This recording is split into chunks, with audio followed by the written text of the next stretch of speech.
नमस्कार मित्रांनो आणि विद्यार्थ्यांनो, आज अक्षय तृतीया भारतीय संस्कृतीमध्ये अत्यंत महत्त्वाचा दिवस, एक आनंदाचा दिवस. आणि हा आनंद जो आहे हा प्रत्येकाच्या आयुष्यात बहरला पाहिजे. जे युवक आहेत त्यांची स्वप्न जी आहेत ती पूर्ण झाली पाहिजेत आणि त्यांच्या आयुष्याचा प्रवास जो आहे तो सुखकर झाला पाहिजे. त्यांच्या यशाच्या वाटा ज्या आहेत त्या प्रशस्त झाल्या पाहिजेत.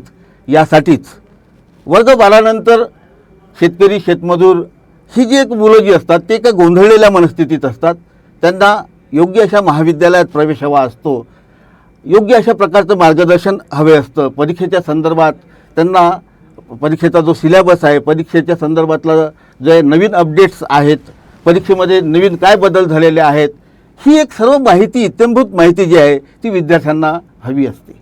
या सर्व गोष्टींचा सारासार विचार करून शुभम सदानंद देशमुख आणि त्यांचे मित्र अतुल ठाकूर, आपलं अनूप ठाकूर, या दोघांनी मिळून आपण पाहतो की या विद्यार्थ्यांच्या मानसिकतेचा अभ्यास करून अकोला या शहरांमधून चाणक्य करिअर पॉईंटची सुरुवात जी आहे ती तिथं केलेली आहे. आणि आज चाणक्य करिअर पॉईंट जो आहे हा विद्यार्थ्यांचा एक प्रकारचा एक विश्वास जो आहे हा विद्यार्थ्यांमध्ये निर्माण झालेला आहे. कारण की यावेळेची ही जे टीनएजर्स मुलं जी आहेत त्यांची मनोवस्था जी आहे ती गोंधळलेली असते. पालकांची आर्थिक स्थिती जी आहे ती कमकुवत असते.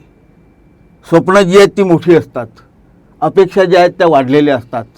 या सर्व याच्यामध्ये आपण पाहतो की मानसिक स्थितीचा, या सर्व गोष्टीचा अभ्यास जो आहे, ह्या जाणीवा ज्या आहेत ह्या शुभम आणि अनूपला तिथं माहीत होत्या. आणि म्हणून या दोघांनी आपण पाहतो की आपल्या परिसरातली रस नाही तर अशा स्थितीतल्या विद्यार्थ्यांना प्रयत्न करून ज्या काही चांगल्या गोष्टी आहेत, ज्या काही त्यातले सुकर मार्ग जे आहेत, परीक्षेची तयारी, त्याच्यासाठी लागणारे सर्व डॉक्युमेंटेशन, ह्या सर्व गोष्टीची इत्यंभूत माहिती जी आहे ते विद्यार्थ्यांना ते देतात.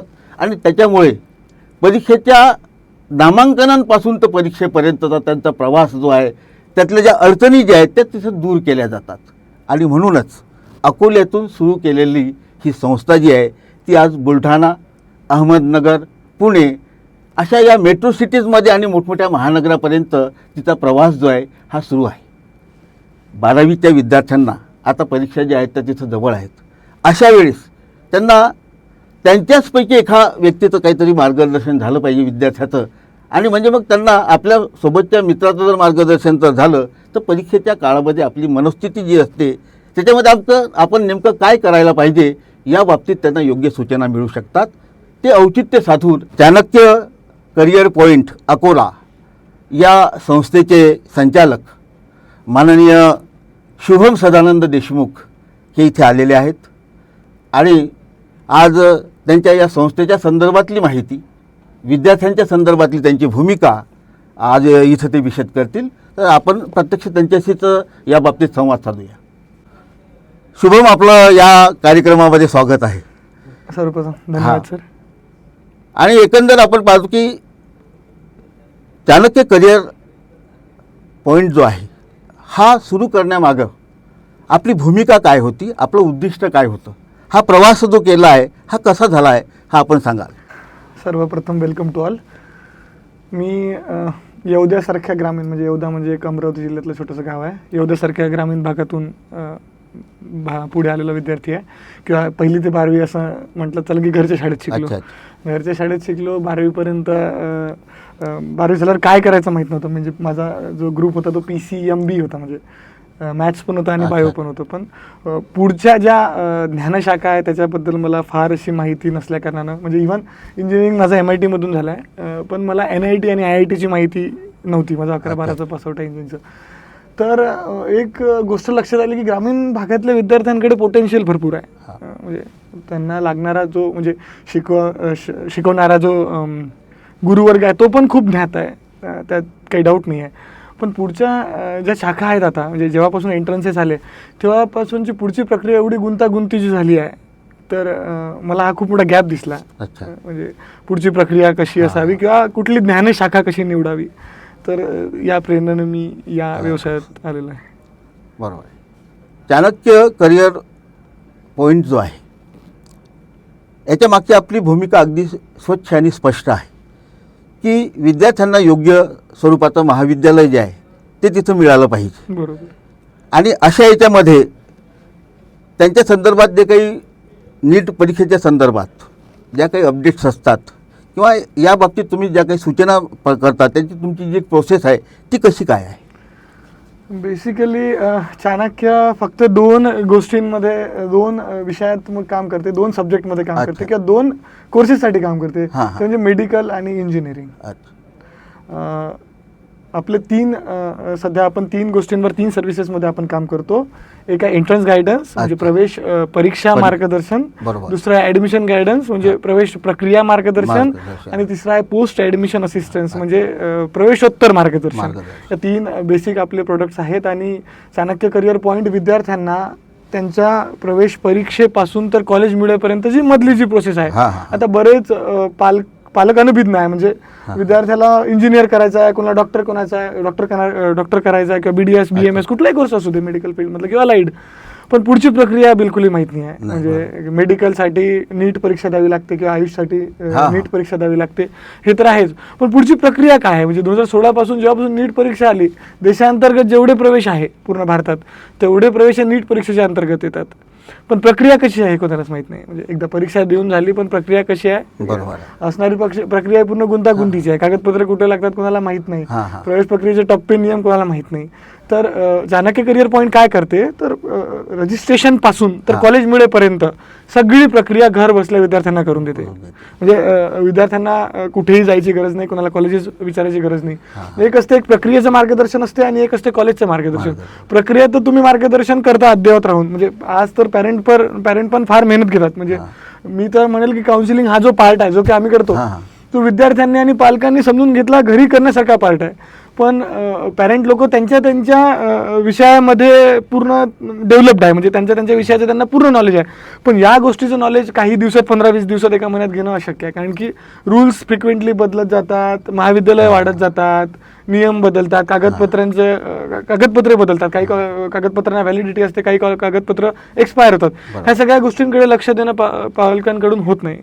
तर तिथे पिक्चरमध्ये येते Chanakya career point. Chanakya career point मुलांचं बेसिक्स पासून म्हणजे कॉलेज परीक्षा रिझल्ट पासून तर कॉलेज मिळेपर्यंत मधले जे टप्पे आहे म्हणजे बेसिक नोंदणी झाली, त्याच्यानंतर मेरिट लिस्ट आल्यावर विद्यार्थ्यांचा ऑप्शन फॉर्म झाला. म्हणजे सगळ्यात महत्त्वाचं या प्रोसेसमध्ये काय आहे तर कॉलेजचा क्रम कसा असायला पाहिजे. तर चाणक्य करिअर पॉईंटची एक रिसर्चची टीम आहे की जे एखादं कॉलेज निवडताना त्याचे 8 ते 10 पॅरामीटर लावून कॉलेज निवडतात. जसं की कॉलेज किती जुनं आहे, कॉलेजचं एस्टॅब्लिशमेंट इयर काय आहे, तिथे असणारे PG डिपार्टमेंट किती आहे, किंवा विद्यापीठाचा रिझल्ट काय आहे, असं त्याच्या अटॅच असणारा हॉस्पिटल किती बेडेड आहे. या असं बेसिक सगळ्या गोष्टींचा अभ्यास करून विद्यार्थ्यांना आपण प्रेफरन्स देतो. ही गोष्ट एका ठिकाणी मिळणं अशक्य आहे. शुभमने अतिशय सुंदर रीतीने एक विवेचन जे दिलेलं आहे. ही संपूर्ण प्रवेश प्रक्रिया जी आहे ही जटिल प्रक्रिया जी आहे ती अत्यंत सुलभ अशा पद्धतीनं पालकांनाही समजली पाहिजे, विद्यार्थ्यांनाही समजली पाहिजे आणि त्यातले अडथळे जे आहेत ते दूर करण्याचं काम जे आहे ते चाणक्य करिअर पॉईंट जे आहे ते करते आहे. आता याच्याशी संबंधित आपण पाहतो की शेवटी विद्यार्थी म्हटल्यानंतर आपण कितीही म्हटलं की टेन्शन लेणे का नाही, तरी आपण पाहतो की एक स्वाभाविक त्या गोष्टी असतात. टेन्शन जे आहे ते त्या काळामध्ये येतच. याच्यामध्ये पालकांचं टेन्शन असतं, व्यवस्थेचं टेन्शन असतं, क्लासेसचं टेन्शन असतं, बऱ्याच स्वरूपाचं असतं. तर अशा याच्यामध्ये स्ट्रेस मॅनेजमेंटच्या संदर्भात आपल्या अकॅडमीची जी भूमिका आहे ती कशी आहे? खरं स्ट्रेस मॅनेजमेंटसाठी मला वाटते कुशल आपल्याकडे आज अवेलेबल आहे. कुशल माझ्यापेक्षा कदाचित चांगलं उत्तर स्ट्रेस मॅनेजमेंटसाठी देऊ शकते. पण एकच सांगतो, स्ट्रेस नेव्हर हेल्प्स. स्ट्रेस तुम्हाला कधीही मदत करू शकत नाही. आता बरेच विद्यार्थ्यांना स्ट्रेस मॅनेजमेंट कसं करायचं, हॉलमध्ये जाऊन काय करायचं ते कुशल आपल्याला सांगेलच. पण मी एक 2 मिनिटाचं सांगतो की स्ट्रेस मॅनेजमेंटमध्ये म्हणजे स्ट्रेस कधीच तुम्हाला मदत करणार नाही. दुसरं म्हणजे विद्यार्थी परीक्षेला गेला, तिथे जाऊन पॅनिक झाल्यावर त्याच्या डोक्यात प्रश्न येतात की आता मला माझा म्हणजे मॉक टेस्टमध्ये मार्क्स येतो 650, 750, 670 वगैरे, पण आता मला इथे काहीच येत नाही आहे. अशा वेळेस विद्यार्थी स्टक होतात, ब्लँक होऊन जातात. तर अशा वेळेस मला असं वाटतं की त्यातून बाहेर कसं निघू याच्यासाठी विद्यार्थ्यांनी प्रयत्न केला पाहिजे. तर स्ट्रेस मॅनेजसाठी तुम्ही एक्सेल ईमेल करा, एखाद्या गोष्टीकडे कॉन्सन्ट्रेट करा, 2 मिनटं पेपर बाजूने ठेवा किंवा मुबलक प्रमाणात झोप घ्या. मला असं वाटतं की स्ट्रेसबद्दल मी एवढंच सांगू शकेन, माझ्यापेक्षा चांगलं तुम्हाला कुशल गाईड करेल. आपले विद्यार्थी जे आहेत ते अधिक चांगल्या अधिक पद्धतीने चांगल्या ते हे पद्धतीने करू सांगू शकतील. शकेल. आता याच्यामध्ये आपण पाहतो की ही जी परीक्षा आहे याच्यामध्ये साध्या साध्या गोष्टी ज्या आहेत ह्या वेळेवर जर तुम्ही प्रिपेअर केल्या नाहीत तर तुम्ही त्या परीक्षेपासून वंचित राहू शकता. बरोबर जसं की ड्रेस कोड. बरोबर. तर शुभम, त्या ड्रेस कोडच्या संदर्भात आपण काय सांगाल? खरं तर आता 4 तारखेला रविवारी नीट परीक्षा असणार आहे आणि 4 तारखेच्या आधी साधारणतः 1 तारखेला म्हणजे उद्या, आज रेकॉर्डिंग 30ला होत आहे म्हणून आपण उद्या म्हणतोय, 1 तारखेला NTAच्या गाईडलाईन्स येतील. 3 ते 4 दिवस आधी NTA कडून आपल्याला हॉल तिकीट मिळेल, ज्याला ॲडमिट कार्ड म्हणतो. अच्छा. ॲडमिट कार्डच्या काय फॉर्मॅलिटीज असतात काय नाही आपण चाणक्यच्या विद्यार्थ्यांना किंवा सगळ्या विद्यार्थ्यांना आपल्या ग्रुपच्या माध्यमातून कळवूच. त्यावेळी लेटेस्ट इन्स्ट्रक्शन्स येतील ड्रेस कोडबद्दल. पण मागील काही वर्षापासून ज्या इन्स्ट्रक्शन्स येत आहे NTA कडून त्याबद्दल मी त्याच्यावर थोडा फोकस करतो की जनरली विद्यार्थ्यांनी परीक्षेला जाताना एक लूज हाफ बायाचा टी शर्ट, राऊंड नेकचा टी शर्ट प्रिफर केला पाहिजे आणि एकदम सिम्पल ट्रेक पॅन्ट, ज्याला खिशे नसावेत, खिशे असले तर ते शिवून नसावेत आणि त्याला झिप नसावी, चेन जे म्हणतो ते नसावी. कारण की परीक्षेला जाताना काय असतं की मेटल डिटेक्टर वगैरे असतात. मेटल डिटेक्टर असले की ते वाचतात, मग मुलगा कॉन्शियस होतो, विद्यार्थी कॉन्शियस होतो, त्याचा कधी ना कधी थोडा ना थोडा त्याचा परीक्षेवर आम्ही इम्पॅक्ट होताना पाहिला आहे. तर मुलींसाठी स्पेशल इन्स्ट्रक्शन्स आहे की मुलींनी कानातलं गळ्यातलं काढून ठेवायचं आहे, मुलांनी कुठलीही ऑर्नामेंट बिलकुल परिधान करू नये, घड्याळ सोबत नसावी आणि आयडियली कपड्यांचा कलर लाईट असावा. कारण की आता आपण विदर्भासारख्या ठिकाणी म्हणतो तर उन्हाचा खूप मोठा एक त्रास आहे. तर लाईट कलरचे कपडे असेल तर उत्तम, जे की राऊंड नेक, हाफ स्लीव आणि साधा ट्रॅक पॅन्ट. मुलींनी पण हेच फॉलो करावं. पण काही केसेसमध्ये जसं मुस्लिम झालं किंवा सिख झाले अशांना पगडी घालायची असते किंवा मुस्लिम ते असते तर बुरखा असतो, तर अशा केसमध्ये ते त्यांना अलो केलेलं असते म्हणजे NTA कडून स्पेशल केसमध्ये. आणि या संदर्भात परीक्षेच्या दिवशी बरं किंवा परीक्षेच्या दिवशी त्या विद्यार्थ्यांना आपण काय सूचना कराल? परीक्षेच्या दिवशी विद्यार्थ्यांना सूचना करण्यासारखं खरं माझ्याकडे नाही आहे. सूचना चांगल्या कुशलच करेल, पण विद्यार्थ्यांच्या पालकांना नक्की सूचना करायच्या आहेत मला. मी आता मध्ये पुण्याला होतो, पुण्याला आपल्या सेंटरला मी CETच्या सेंटरच्या बाहेर काही माझ्या कॅम्पेन्स चालू होते. मी बघत होतो की विद्यार्थी येत आहेत, त्यासोबत एक सिंगल पालक आहे किंवा कोणाचा मोठा भाऊ आहे, कोणी तर सिंगल येत आहे म्हणजे एकदमच. पण तेच मागच्या 2-3 वर्षामधून नीटला पाहतो तर एका म्हणजे विद्यार्थी एक, पॅरेंट 4, पालक 4 त्याला सोडायला आलेले. आणि काय गोंधळ, तर मग त्याला 4 जण 4 वेगळं इन्स्ट्रक्ट करणार. अरे तू पाणी घेतलं का, अरे तू रिवाईज केलं का, अरे तू पुस्तक उघड. कोणी पॅरेंट त्याला उघडून अरे वाचून आला तू वाच. म्हणजे हे सगळ्या गोष्टी मी पाहिलेल्या आहे. तर माझं एकच विद्यार्थ्यांना आणि पालकांना इन्स्ट्रक्शन आहे की पालकांना पहिलं इन्स्ट्रक्शन आहे की कमीत कमी विद्यार्थ्यांना दबावात टाका किंवा त्याला दबाव कसा त्याच्या मनासारखं बरोबर दबाव कसा कमी येईल किंवा त्याला त्याच्या मतावर सोडून दिलं पाहिजे की तू हे वाच ते वाच किंवा हे कर. बरेचदा काय होतं की रिपोर्टिंग टाइम म्हणजे परीक्षेचा रिपोर्टिंग टाइम 2ला परीक्षा असते, बरेच विद्यार्थ्यांना रिपोर्टिंग 10चा येतो. म्हणजे 1 वाजतापासून 10 वाजेपर्यंत रिपोर्टिंग टाइम वेगवेगळे टाइम त्यांच्या हॉल तिकीटला येतात. तर अशा वेळेस विद्यार्थ्यांनी जरूर त्यांच्या रिपोर्टिंगला जो टाइम दिला आहे त्या टाइमला पोचा. पण तिथे जर गेट क्लोजिंग टाइम 1चा असेल, 1:15चा असेल, 1:30चा असेल, जर ते अलाउ करत असतील तेवढ्या वेळपर्यंत बाहेर, तर बाहेर थांबायचा प्रयत्न करा. सोबतच यावेळेस NTAने काही गाईडलाईन दिल्या आहे की 1:15 वाजता तुम्हाला तुमच्या हॉलमध्ये बसवायला सुरू होईल. 1:30 वाजता सगळ्यांना हॉलमध्ये घेतला जाईल, परीक्षा हॉलमध्ये. 1:30 वाजता नंतर परीक्षा हॉलमध्ये कोणाला घेतलं जाणार नाही. 1:30 ते 1:45 हे नॉर्मल तुमचे इन्व्हिजिलेटर आहे ते इन्स्ट्रक्शन्स देतील आणि 1:45ला तुम्हाला ॲन्सर बुकलेट मिळेल. 1:45 नंतर 2 वाजेपर्यंत तुम्हाला बुकलेट म्हणजे 1:50 पर्यंत बुकलेट भरायला लागेल आणि 2ला तुम्हाला पेपर मिळतील आणि 2ला पेपर सुरू होईल आणि 5ला संपेल. विद्यार्थ्यांना हेच इन्स्ट्रक्शन्स आहे आणि पालकांना पण जे सांगितलं तेच आहे. Shubham sir, yes, Chanakya career point जे आहे यांचं मार्गदर्शन हे प्रोसेस जी आहे ती ही बरोबरच आहे. एकूणच आपल्याला असं वाटतं की ही जी परीक्षा आहे या परीक्षेला थोडासा मानवी चेहरा असणं गरजेचं आहे. बरोबर. ही एकदम लष्करी प्रशासनात झालेल्या याच्यासारखी ती परीक्षा होते आहे आणि विद्यार्थी हे 3 एजमधले आहेत. खरं म्हणजे एक सहृदयतेनं त्यांना विश्वासात घेऊन त्या परीक्षा केंद्रावर जे इन्व्हिजिलेटर्स असतात त्यांनीसुद्धा ह्या गोष्टीची काळजी घ्यायला हवी. आता अर्थात ह्या गोष्टी त्यांच्यावर अवलंबून आहेत. कारण की याच्यामध्ये काय होतं की त्या स्थितीत त्या विद्यार्थ्यांचा थोडंसं त्यांना आनंदी ठेवणं किंवा त्यांना ट्रेसमधून बाहेर काढणं ही तिथली सिच्युएशन जी आहे तो भोवताल जो आहे तो जर योग्य असला तर कदाचित ती सुद्धा विद्यार्थ्यांना एक मदत होऊ शकते. बरोबर. तर आपल्याला एक शेवटचा प्रश्न असा आहे की शेवटी प्रयत्न जे आहेत हा प्रत्येकच व्यक्ती करतो. यश जे आहे ते प्रत्येकाला हवं असतं. कधी कधी कठोर परिश्रम करून सुद्धा आपण पाहतो की आपल्याला आपलं यश मिळत नाही. मुलांना हवे ते मार्क जे आहेत गुण जे आहेत ते मिळत नाही.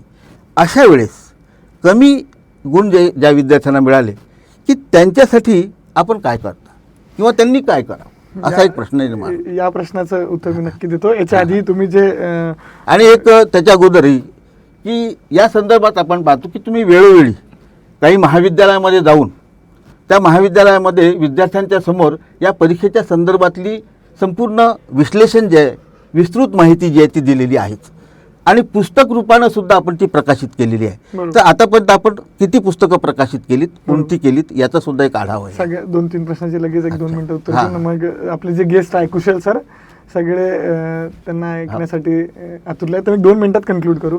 सगळ्यात महत्त्वाचं आहे तुमचं म्हणणं होतं की परीक्षेला विद्यार्थ्यांनी कसं बघायला पाहिजे किंवा इन्व्हिजिलेटरनी किंवा सेंटर जे कंडक्ट करते त्यांनी कशाला बघायला पाहिजे.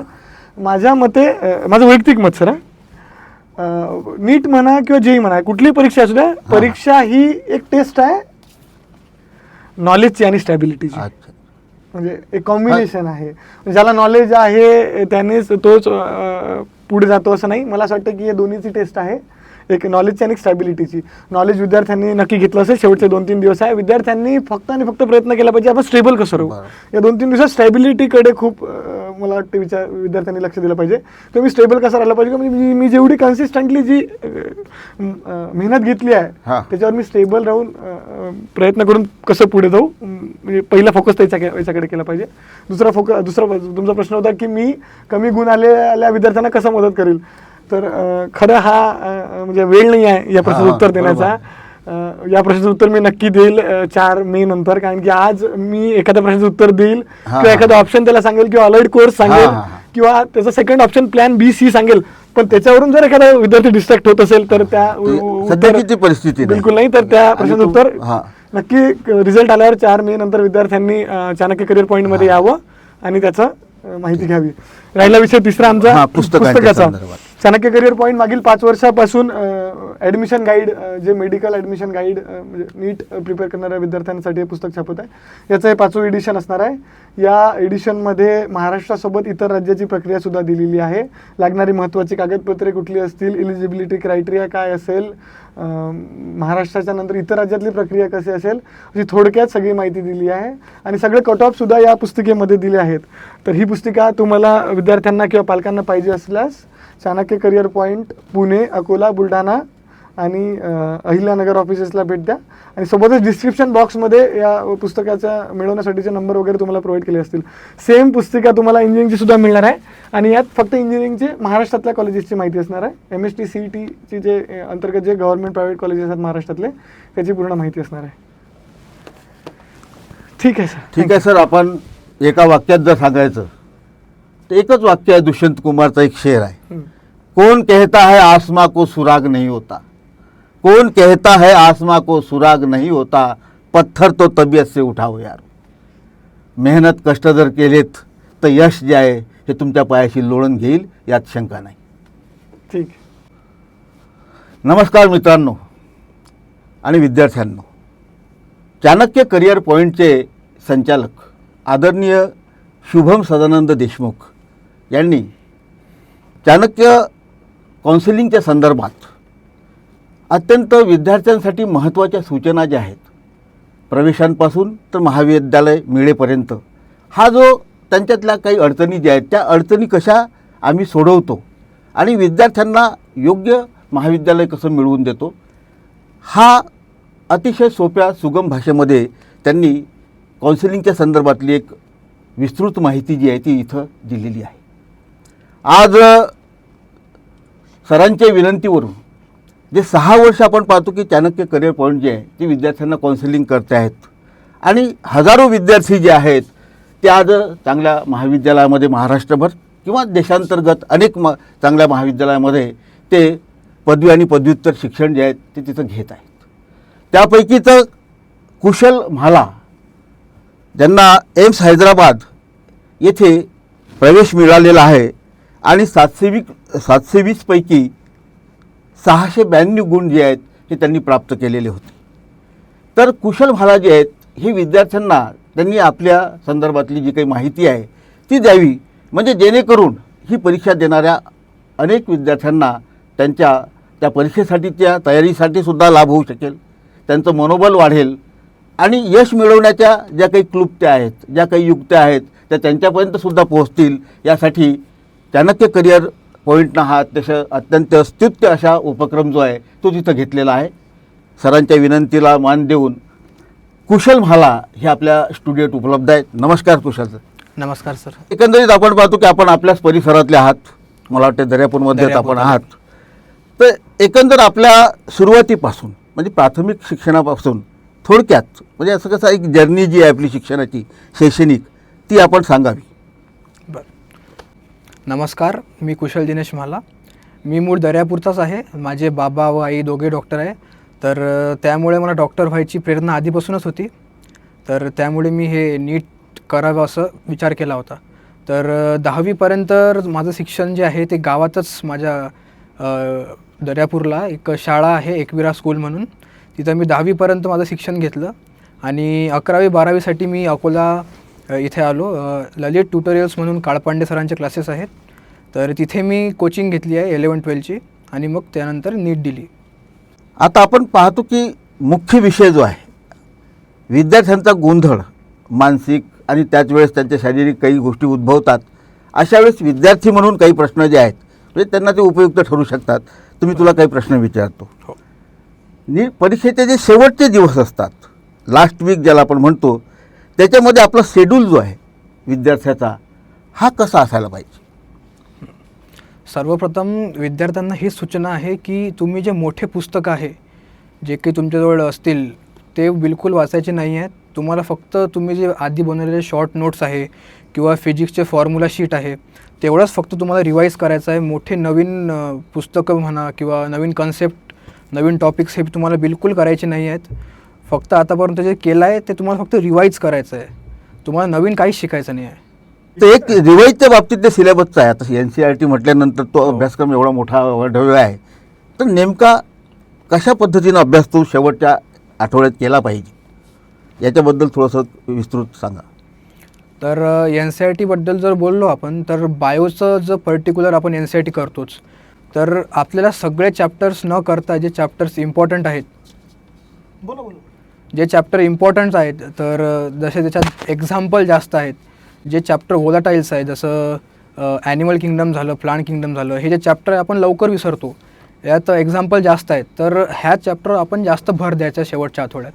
आणि जे चॅप्टरमध्ये मेनली कन्सेप्ट आहे जे आपण इझिली लक्षात ठेवू शकतो हे चॅप्टर आपण जर थोडे फास्टली म्हणा किंवा जे हायलाइटेड पॉईंट्स फक्त तेवढं जरी केलं तरी NCERT आपण हे बरीच आपण कवर करू शकतो लास्ट वीकमध्ये. आणि केमिस्ट्रीबद्दल बोललो तर केमिस्ट्रीचं आपण लास्ट वीकमध्ये NCERTपासून काही होणार नाही आहे. तर जे आपले मेन नेम रिॲक्शन्स आहेत NCERTमधले तेवढं फक्त पाहायचे NCERTतले, आणि जे आपले नोट्स असतील शॉर्ट नोट्स ते करायचे आहे.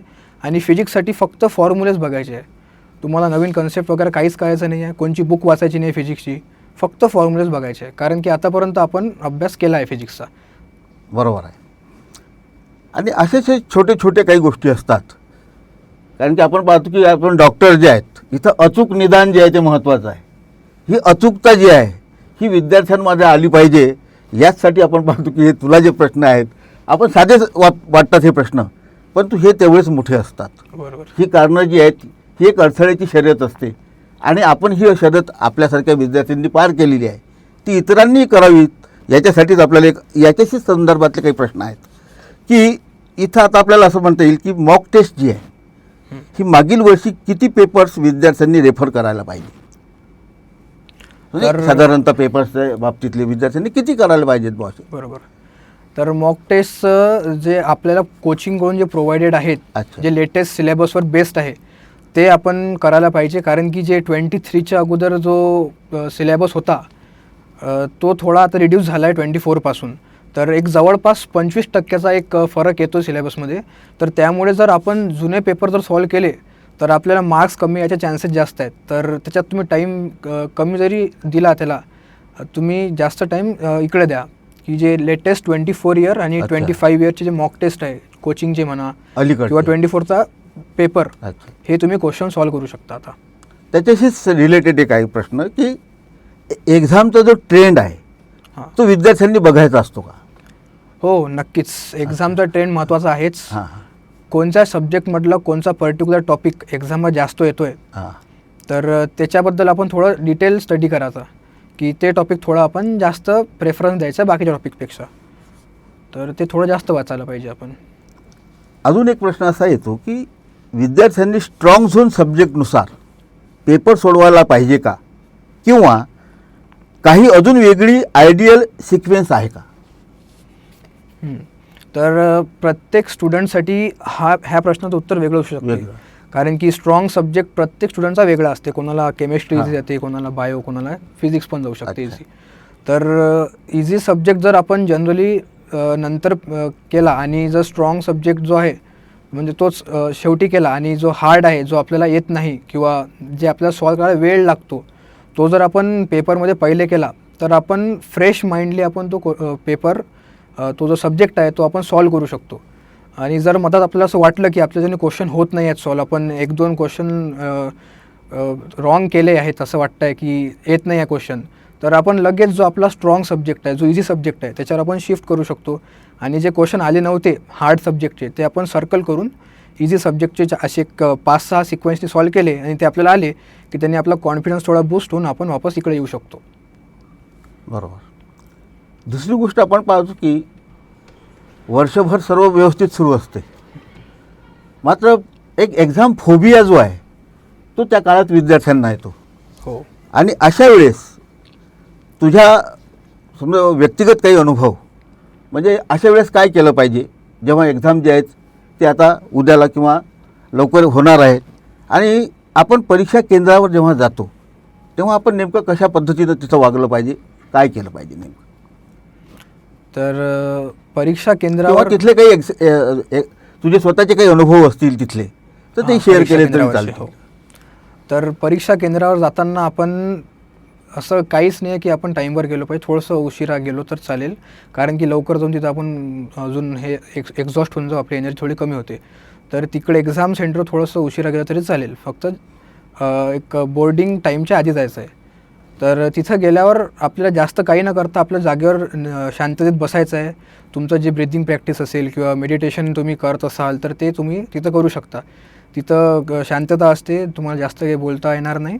तर तुम्ही जास्त टेन्शन न घेता तुमचा जो सिलेबस तुम्ही वाचला आहे थोडंसं तुम्ही रिवाईज करू शकता आणि थोडा कॉन्फिडन्स तुम्ही बिल्ड करू शकता. एक मेडिटेशन करू शकता 5-10 मिनटं. बरोबर. तर हेच मेडिटेशन करणं हा एक महत्त्वाचा मुद्दा आहे, हो. की त्यात तुम्ही स्वतःचं जे आहे ती थोडं brain शांत सर्व होतं. जी प्रक्रिया आहे, एक ध्यानस्थ तर आपण काही योगी वगैरे तर नाही आहोत, पण किमान ती एक प्रोसेस जी आहे की आपण परीक्षेला चाललो आहोत, तर आपलं एकाग्रता जी आहे ती असली पाहिजे.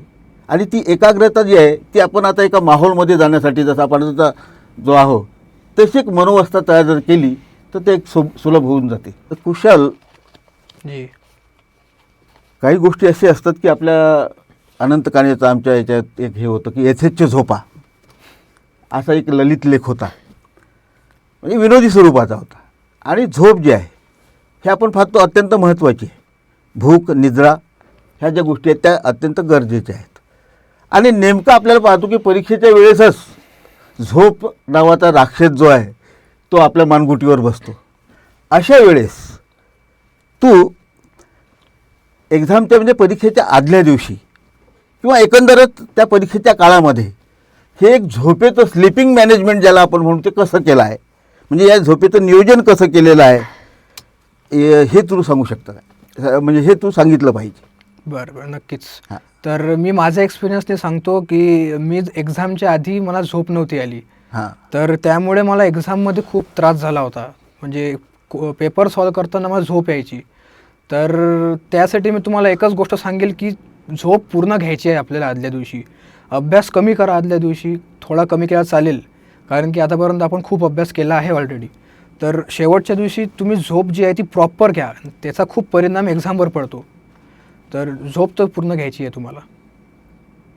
बरोबर आहे.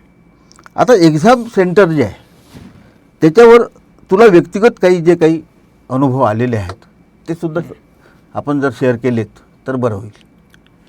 हां, तर एक्झाम सेंटर मला तर नाही, पण माझ्या आणि बाजूच्या या room संदर्भात मध्ये- अजून एक कुशल की आपल्याला कसं आहे ते सिक्वेन्सच्या संदर्भात हां. काही गोष्टी ज्या आहेत हां, त्या थोड्याशा ॲड केल्या तर अधिक बरं होईल. म्हणजे हां, त्या sequence अभ्यास हां बद्दल. त्याच्याबद्दलच्या होत्या. अच्छा. तर माझा सिक्वेन्स तर फिजिक्स, केमिस्ट्री, बायो हा होता. कारण की मला फिजिक्स थोडं हार्ड जायचं आणि बायो थोडं कसं इझी वाटायचं मला. तर मी बायो फास्ट सॉल्व करायचो एकदम. असं म्हणजे 5 मिनिटाला 10-15 क्वेश्चन मी सॉल्व करायचो बायोचे. तर मी फिजिक्सला एकदम टाईम देऊन हळू फिजिक्स शांत डोक्याने पूर्ण सॉल्व केला. आणि नंतर मग केमिस्ट्री माझा सेकंड हार्ड सब्जेक्ट म्हणता येईल. तर मग केमिस्ट्री सॉल्व करून मग बायोवर गेलो. आणि जर मदत मला असं वाटलं की आपल्याला हा फिजिक्सचा क्वेश्चन नाही आला किंवा केमिस्ट्रीचा क्वेश्चन हा नाही आला, तर मी ते क्वेश्चन सर्कल करून ठेवले होते, जे मी बायो सॉल्व झाल्यानंतर लास्टमध्ये वापस सॉल्व केले. आणि ते मला येऊन गेले. मग माझा कॉन्फिडन्स एक बायोमुळे वाढला. तर त्यामुळे जे क्वेश्चन मला आले नव्हते आधी फिजिक्सचे म्हणा किंवा बायोचे केमिस्ट्रीचे, तर ते मग मी सॉल्व करू शकलो. आणि मग त्यामुळे माझे एक 10-15 क्वेश्चन जे मी सर्कल केले होते ते माझे सगळे करेक्ट आले. बरोबर. हां. म्हणजे आता ह्या ज्या गोष्टी आहेत ह्या विद्यार्थ्यांना अतिशय उपयुक्त ठरू शकतात. बरोबर. आता तुम्ही विद्यार्थी म्हणून आता अशा वेळेस पालकांनी नेमकं काय करायला पाहिजे असं एक तुला वाटू शकते की आपण तर विद्यार्थी म्हणून करतो आहोत आणि अनेक पालक जे आहेत ते आपण पाहतो की काही ग्रामीण भागातले पालक असतात, त्यांना त्या पुरेशी माहिती नसते आणि अतिरिक्त दबाव काही पालक विद्यार्थ्यांवर आणतात, त्याचेसुद्धा परिणाम जे आहेत ते चुकीचे होतात. तर पालकांची भूमिका या परीक्षेच्या संदर्भात नेमकी कशी असावी असं तुला वाटते? किंवा तुझे पालक जे आहेत त्यांची भूमिका नेमकी या परीक्षेच्या संदर्भात कशी होती? तर माझ्या पालकांनी तर मला काहीच टेन्शन दिलं नव्हतं आदल्या दिवशी. मला जसं करायचं होतं तसं करू दिलं. केव्हा पण झोप, जेव्हा तुला वाटेल तेव्हा जेवण कर, किंवा तुला कोणचा अभ्यास करायचा आहे, का अभ्यास करायचा आहे, तुझ्या हिशोबाने तू असं पूर्ण कर. त्यांनी असंच मला हे केलं आहे. तर हेच सूचना आहे पालकांना की तुम्ही विद्यार्थ्यांवर दबाव देऊ नका आदल्या दिवशी.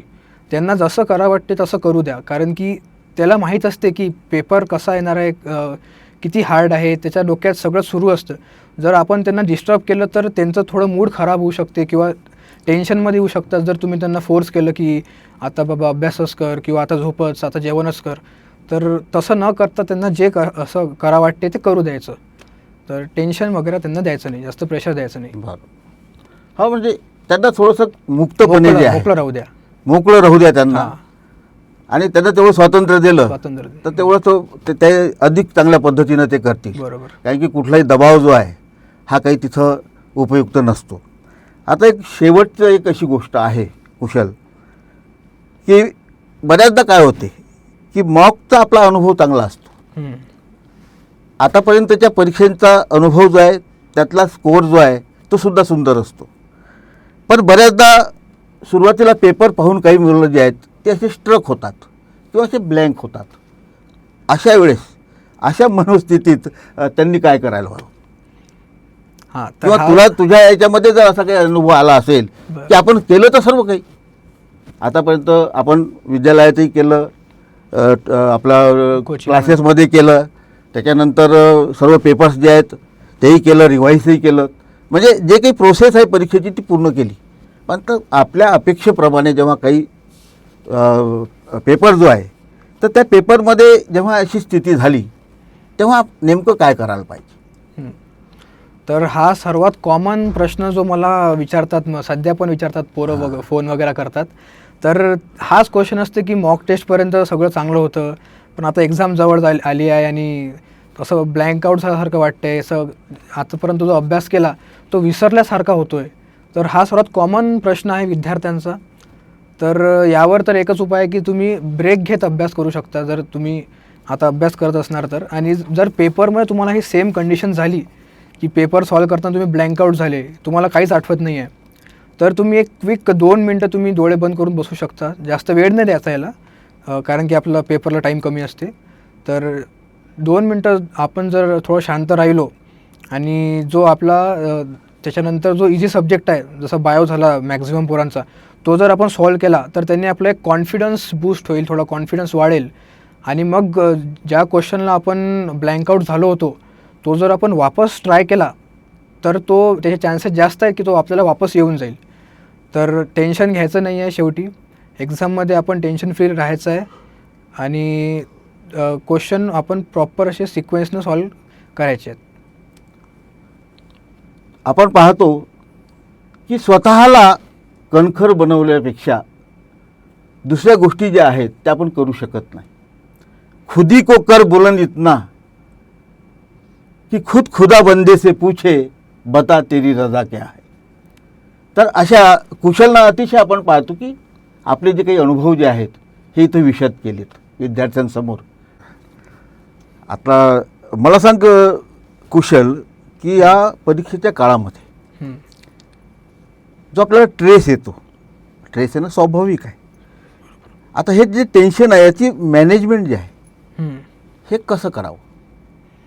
तर एक्झामच्या काळात स्ट्रेस येणं हा एक खूप कॉमन आपला जो आहे क्वेश्चन आहे. तर स्ट्रेस मॅनेजमेंट कसं करावं एक्झामच्या काळात? तर तुम्ही जर अभ्यास करताना जर तुम्हाला स्ट्रेस आला तर तुम्ही एक शॉर्ट ब्रेक ज्याला म्हणतो आपण, असा एक 5 मिनटाचा तुम्ही ब्रेक घेऊ शकता. थोडं पाणी वगैरे पिऊ शकता, थोडं फ्रेश होऊ शकता, फेस वॉश करू शकता आणि वापस तुम्ही जो आपला अभ्यास आहे तो कंटिन्यू करू शकता. जर तुम्हाला कोणता सब्जेक्ट हार्ड चालला असेल आणि तो तुम्ही अभ्यास करत असाल सब्जेक्टबद्दल, तर तुम्हाला जर तेव्हा स्ट्रेस आला तर तुम्ही सब्जेक्ट चेंज करा. जर फिजिक्स करत आहे तर बायो करायला लागा ब्रेक घेऊन एक. जर बायो करत असाल तर केमिस्ट्री करा. तर सब्जेक्ट तुम्ही चेंज करू शकता, त्याने तुमचा स्ट्रेस कमी होईल. बरोबर. आणि ब्रेक हा सर्वात महत्त्वाचा आहे. आणि मेडिटेशन एक चांगला उपाय आहे स्ट्रेसवर. जर तुम्हाला खूप असं वाटलं की आपल्याला आता काहीच येत नाही, आपल्याला काही लक्षात राहत नाही आहे, जे आपण वाचतो आहे ते कळत नाही आहे, तर तुम्ही एक मेडिटेशन करू शकता 10-15 मिनटं शांततेत बसून. तर हा एक उपाय आहे स्ट्रेसवर. आता कसं असतं की बऱ्याचदा जो आपला एक्झाम सेंटर जे असते याच्यामध्ये एक त्या वातावरणामध्ये किंवा एकंदर जे आहे शेवटी परीक्षा म्हटल्यानंतर एक युद्धभूमीसारखं ते वाटते आहे. तर अशा वेळीसुद्धा विद्यार्थ्यांना जो आहे म्हणजे एक तिथले जे काही अनुभव असतात हे काही चांगले असतात असे नसते. कधी कधी वेळेच्या संदर्भात किंवा इन्व्हिजिलेटर जे आहे ते त्यांच्या संदर्भात त्यावेळेस ते काही त्यांच्या ज्या काही कृती आहेत त्याच्यातून सुद्धा काही डिस्टर्बन्सेस जे आहेत ते तिथं निर्माण होऊ शकतात. तर इथे एक्झाम सेंटरवर जे आहेत हे तुझे काही अनुभव असतील तर ते शेअर केलं तर अधिक बरं होईल. बरं. तर एक्झाम सेंटरवर असा मला पर्सनली काही एक्सपिरियन्स नाही आला, पण माझ्या बाजूच्या रूममध्ये म्हणजे जे हे होती क्लासरूम होती त्याच्यात इन्स्ट्रक्शन अशा भेटल्या होत्या की तुम्हाला पेपरवर काहीच टिक नाही करायचं आहे, काहीच लिहायचं नाही आहे, एक डॉटसुद्धा नाही आला पाहिजे क्वेश्चन पेपरवर. तर त्यामुळे पोरांमध्ये खूप हे होतं की आता आपण सॉल्व कसं करायचा, फिजिक्स तर आपलं सॉल्व होणार नाही मग म्हणजे लिहिल्याशिवाय, मनात तर होत नसते. तर मग ते थोडंसं त्यांनी म्हटलं त्यांना की बोलून बघा. तर प्रिन्सिपल वगैरे आले होते तर त्यांनी सांगितलं की असं काहीच नाही आहे, आपण पेपरवर कुठं पण काही पण सॉल्व करू शकतो. इनफॅक्ट आपण क्वेश्चनच्या समोर पण आपण जर आपल्याला जागा असेल तर आपण सॉल्व करू शकतो, आपण टिक करू शकतो. आपण जो क्वेश्चन आपल्याला आला नाही, जो आपल्याला नंतर करायचा आहे, तर आपण तो सर्कल करू शकतो. किंवा जर आपल्याला मोठी जागा पाहिजे असेल सॉल्व करायला तर लास्ट पेजवर एक 2 पेज असतात असे मागून पुढून, तिथं स्पेस फॉर रफ वर्क म्हणून असतं, तर तिथं आपण पूर्ण मोठं सॉल्व करू शकतो. तर असं काहीच नाही आहे की आपल्याला पेपरवर टिक नाही करायचं आहे, असं काही नाही आहे. छोट्या छोट्या गोष्टी असतात. हो. आणि त्याच्यावर जर लक्ष दिलं आपण तर बऱ्याचशा त्यावेळेस आपली मानसिक स्थिती जी आहे ती चांगली तिथं होऊ शकते. आता इथं बऱ्याचशा प्रश्नांची उत्तरं तू अतिशय सुंदर दिलीस आणि ते आता विद्यार्थ्यांना उपयुक्त ठरेलच. एक प्रश्न असा आहे की आपण बाकीच्या प्राथमिक आणि माध्यमिक आपल्या शिक्षणाबद्दल माहिती दिलेलीच आहे, मात्र या नीटच्या तयारीपासून एम्सचं जे कॉलेज जे आहे हे जे तुला मिळालेलं आहे, ही एक जर्नी जी आहे, हा जो प्रवास आहे तो कसा घडला आणि याच्यामध्ये कुणाची मदत झाली, याच्यामध्ये तुला कुठून मोटिवेशन भेटलं, या बाबतीतही थोडीशी माहिती जी आहे ती विद्यार्थ्यांना दिली तर अधिक योग्य होईल. तर जसंच मी 11वीला ॲडमिशन घेतली कोचिंगमध्ये, तर तेव्हा माझे फारसे एवढे काही जास्त चांगले मार्क्स नाही यायचे मॉक टेस्टमध्ये. तर माझे मार्क्स पहिले कमीच होते, स्कोअर हा कमीच राहायचा. तर मी हळूहळू थोडा अभ्यास वाढवला. नंतर माझा जो मोबाईल फोन होता तो मी वापस दर्यापूरला देऊन दिला होता पॅरेंट्सकडे. तर माझ्याकडे इथे अकोल्याला कोचिंगमध्ये असताना कोणताही मोबाईल फोन म्हणा, स्मार्टफोन काहीच नव्हता. काही नाही. तर आजीच्या फोनवरून मला समजा काही कॉल वगैरे घरी करायचा असला किंवा काही प्रश्न असले जे विचारायचे असले सरांना, तर कॉल करण्यासाठी मी तेवढा फक्त आजीचा फोन वापरायचो. माझा फोन तर मी देऊन दिला होता. तर 11th नंतर मग 12thमध्ये अजून अभ्यास वाढला माझा. तर मग 12thमध्ये थोडं वाटलं की आपण ऑनलाईन लेक्चर करावे. तर एक टॅब होता माझ्याकडे जो की पूर्ण मी लॉक केला होता, म्हणजे पॅरेंटल लॉक म्हणून असतं. तर पूर्ण टॅब लॉक होता. त्याच्यात फक्त 2-3 जे अभ्यासाचे ॲप्स आहेत ते उघडायचे. बाकी यूट्यूब, इंस्टाग्राम, व्हॉट्सॲप हे सगळं बंद केलं होतं. इंस्टाग्राम वगैरे सगळं बंद होतं. तर डिॲक्टिवेट सगळं करून टाकलं होतं मी.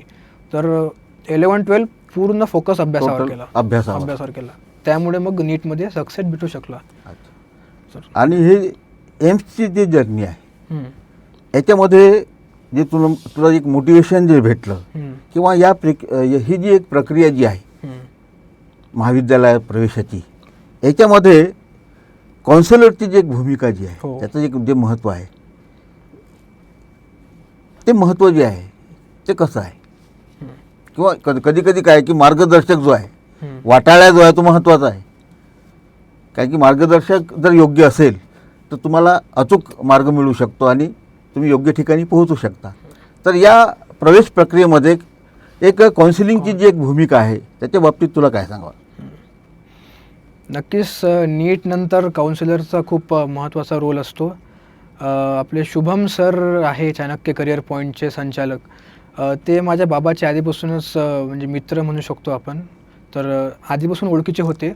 तर पप्पांनी मला त्यांच्याबद्दल सांगितलं. मी त्यांच्यासोबत कॉन्टॅक्ट केला. त्यांना विचारलं सर कॉलेज कोणते चांगले आहेत, कसे कॉलेज आपण घेऊ शकतो, एम्स घ्यावं की कोणतं स्टेट गव्हर्नमेंटचं कॉलेज घ्यावं. तर त्यांनी मला त्याबद्दल चांगलं गाईड केलं. त्यांनी मला सजेस्ट केलं की तुला जर वाटत असेल तर तू 2-3 कॉलेज पाहू नये. मी स्वतः पर्सनली 2-3 एम्स व्हिजिट केले. नंतर त्यांनी सांगितले काही फॅक्टर्स की डिस्टन्स बघायचं घरापासून, किती दूर आहे, कनेक्टिव्हिटी कशी आहे त्या सिटीची, नंतर फॅकल्टी वगैरे कशी आहे कॉलेजची, मेस फॅसिलिटीज, इन्फ्रास्ट्रक्चर, नंतर पी जीमध्ये रिझर्वेशन आहे का त्या कॉलेजला, की जेणेकरून जर आपल्याला पी जी करायचं इच्छा असेल तर किती स्कोप आहे आपल्याला त्या कॉलेजमधून. तर त्यासाठी मला शुभम सरांनी खूप चांगलं गाईड केलं. तर नक्कीच मला खूप मदत झाली त्याच्यामध्ये. म्हणजे थोडक्यात तुला चाणक्य करिअर पॉईंट जो आहे याचं मार्गदर्शन जे आहे हे या प्रवेश प्रक्रियेमध्ये अत्यंत मोलाचं ठरलं. हो. एकंदरीत 4 मेच्या संदर्भात मला वाटतं 4 मेला जी एक परीक्षा होऊ घातलेली आहे या बाबतीत विद्यार्थ्याला तुला काय सांगता येईल तुझ्या मित्रांसाठी? कारण की आता बरंच आपलं झालेलं आहे आणि ॲक्च्युली याच्यामध्ये सर्व सूचनासुद्धा दिल्या गेलेल्या आहेत. पण एक शेवट म्हणून ज्याला आपण रामबाण म्हणतो का नाही, हो, तशा पद्धतीचं एक सूत्र जे आहे या नीटच्या संदर्भातलं हे विद्यार्थ्यांना काय देता येईल? तर एक्झामला जाताना एक सूचना अशी आहे की जेवण जे आहे तुम्ही हलकं करावं, जास्त भारी जेवण करू नये. बरोबर. आणि एक्झाममध्ये जास्त टेन्शन घेऊ नका, शांततेने बसून राहा. तुमचा अभ्यास पूर्ण व्यवस्थित झाला आहे, स्वतःवर कॉन्फिडन्स ठेवा आणि एका कॉन्फिडन्सनी पूर्ण पेपर सॉल्व करा. आणि OMRची एक अशी इन्स्ट्रक्शन देऊ इच्छितो मी की तुम्ही जर रोल नंबर फिल करत असाल तर लक्षपूर्वक पूर्ण प्रॉपर फिल करा. पण जर एखाद्या वेळेस रोल नंबर चुकलाच, जे की होऊ नये, पण जर चुकलाच तर जास्त टेन्शन न घेता तुम्ही तुमचा पेपर पूर्ण सॉल्व करा. त्या OMRवर एक कोड असतो जो तुमचा स्कॅन होतो. तर जर एखाद्या वेळेस चुकला जरी रोल नंबर तरी तुमचा जो रिझल्ट आहे तो बरोबर येतो. पण शक्यतो असंच की चुकलं नाही पाहिजे, हेच तुम्ही लक्षात घ्या. आणि एक सिक्वेन्स जर तुम्ही म्हटलं OMR फिलिंगचा तर सब्जेक्ट वाईज सिक्वेन्स ठेवा. म्हणजे जर आपलं फिजिक्स पूर्ण कंप्लीट झालं तर आता OMR फिल करा. एका क्वेश्चन नंतर एक डॉट भरणं म्हणजे याच्यात चान्सेस काय राहतात की आपलं चुकू शकतं. तर एक सब्जेक्ट पूर्ण कंप्लीट करा आणि मग OMR फिल करा. कारण की कधी कधी काय होतं, एका क्वेश्चनचं जे ॲन्सर आहे ते नेक्स्ट क्वेश्चनसोबत लिंक असू शकते. जर समजा एक सेकंड नंबरचा क्वेश्चन आहे जो की लिंक्ड आहे 17 नंबरचा क्वेश्चनसोबत, आणि जर आपण सेकंड पहिलेच भरून टाकला आहे OMRमध्ये तर आपल्याजवळ स्कोपच नाही की आपण तो ॲन्सर चेंज करू शकतो. तर त्यामुळे पूर्ण सब्जेक्ट पूर्ण प्रॉपर होऊ द्या आणि मग तुम्ही OMR फिलिंग करा. असं पण नका करू की पूर्ण पेपर झाला आहे आता मी शेवटचे 5 मिनटं राहिले, आता मी OMR फिल करतो. तर त्याच्यात पण तुमचं खूप फास्ट तुम्ही फिल करसान आणि चुकून जाईल. तर एक सब्जेक्ट झाला नंतर फिल करा. लास्टमध्ये पण करू नका आणि असं एका क्वेश्चन नंतर एक डॉट, एका क्वेश्चन नंतर एक डॉट हे पण करू नका. कुणालची शेवटची सूचना अत्यंत मौलिक होती. कदाचित तुम्हाला विनोदी वाटेल, मात्र त्याला एक मी पुस्ती अशी जोडतो की परीक्षा हॉलमध्ये जाण्यापूर्वी आपल्या ज्या काही नैसर्गिक संवेदना ज्या आहेत, ज्याला आपण शॉर्टकटमध्ये शू म्हणतो, त्यासुद्धा पूर्ण केल्या पाहिजेत. कारण की शरीरावर त्याचे दुष्परिणाम जाणवतात आणि तो तणाव जो आहे हा सुद्धा एक अडथळा त्या तुमच्या याच्यामध्ये तयार करतो. तर विद्यार्थी मित्रांनो, आज चाणक्य करिअर पॉईंटचे जे संचालक आहेत ते या आजच्या सर्व अक्षय तृतीयेला जो आपला हा विद्यार्थ्यांसाठी जो कार्यक्रम घेतलेला आहे आणि याच्यामध्ये एकंदर आपण पाहतो की विद्यार्थ्यांच्या परीक्षेच्या तयारीपासून तर महाविद्यालयापर्यंत प्रवेश मिळेपर्यंत हा जो एक त्यांचा प्रवास जो आहे तो सुलभ करण्यासाठी हे काउन्सिलिंगचं काम जे आहे यातलं सातत्य ज्या 6 वर्षापासून शुभम सर आणि अनुप सर जे आहेत हे सातत्यानं करतायत. तर शेवटी चाणक्य करिअर पॉईंटचे संचालक जे आहेत ते समारोप या कार्यक्रमाचा करतील. चाणक्य करिअर पॉईंटतर्फे कुशलनं स्वतःचं आपलं भवितव्य जे आहे ते कठोर परिश्रम करून त्यानं यश तर मिळवलेलंच आहे. पुढचा प्रवास त्याच्या आयुष्याचा हा अधिक कुशल मंगल हो ही चाणक्य करिअर पॉईंटतर्फे त्याला शुभेच्छा, शुभमंगल त्याचं हो ही सदिच्छा व्यक्त करतो. धन्यवाद. परीक्षेच्या संदर्भात एक अखेरचा मंत्र जो आहे तुला काय द्यावा वाटतो? तर सगळ्या स्टुडंट्सला जे की आता अपियर होत आहे नीट 2025ला म्हणा किंवा नंतर पण, तर त्यांना माझ्याकडून बेस्ट ऑफ लक आहे. प्रॉपर तुम्ही सगळं सॉल्व करा. तुमचा अभ्यास चांगला झाला आहे, बरोबर. तुम्ही नक्कीच नीट क्रॅक करून चांगल्या कॉलेजमध्ये ॲडमिशन घेऊ शकता. धन्यवाद.